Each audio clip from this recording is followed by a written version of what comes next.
ଏକ ସୁନ୍ଦର ଜଙ୍ଗଲରେ ସମସ୍ତ ପଶୁମାନଙ୍କ ମଧ୍ୟରେ ଦୌଡ଼ ପ୍ରତିଯୋଗିତା ହେଉଥିଲା ଓ ଚିତା ସଦାବେଳେ ଜିତୁଥିଲା। ମୁଁ ଏହି ଜଙ୍ଗଲର ସବୁଠାରୁ ତେଜ। ଆରେ ଠେକୁଆ, ତୁ ନୁହଁ, ସବୁଠାରୁ ଦୌଡ଼ିବାରେ ତେଜ ମୁଁ। ଚିତା ଭାଇ, ମୁଁ ବି ପ୍ରତିଯୋଗିତାରେ ଭାଗ ନେବି। ହା ହା ହା, ଏବେ ଏଇ କଇଁଚ ବି ଦୌଡ଼ରେ ଭାଗ ନବ କି? ଶୁଣରେ ସମସ୍ତେ, ଆଜି ଜଙ୍ଗଲରେ ଗୋଟେ ବଡ଼ ଦୌଡ଼ା ପ୍ରତିଯୋଗିତା ହବ।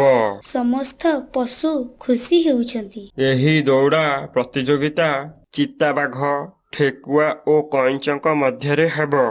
ଚିତା ଦୌଡୁଥାଏ ଓ ଠେକୁଆ ଡେଇଁ ଡେଇଁ ଯାଉଥାଏ। କଇଁଚ ସେ ତା ଅନୁସାରେ ଟିକେ ଧୀରେ ଯାଉଥାଏ। ସତେ ଯେମିତି ଚିତା ଏଥର ମଧ୍ୟ ଜିତିବ ଲାଗୁଥିଲା। କିନ୍ତୁ ହଠାତ୍ ଆକାଶରେ ଅନ୍ଧକାର ଛାଇ ଆସିଲା ଓ ଏକ ଦିବ୍ୟ ଆଲୋକିତ ଆଲୁଅ କଇଁଚ ଉପରେ ପଡ଼ିଲା। ମାତ୍ରେ ସେ ଏତେ ଦ୍ରୁତ ଗତିରେ ଦୌଡ଼ିଲା ଯେ ଚିତା ଓ ଠେକୁଆ ପଛରେ ରହିଗଲା। କଇଁଚ ଅନ୍ତିମ ଗାର ପାଖରେ ପହଞ୍ଚି ରହିଯାଏ। କଇଁଚ କିରେ, ତୁ ଜିତି ପାରିବୁ?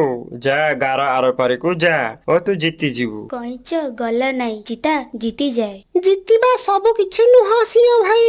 ଆକାଶରୁ ଆଲୋକିତ ଶକ୍ତି ମୋ ଉପରେ ପଡ଼ିଲା।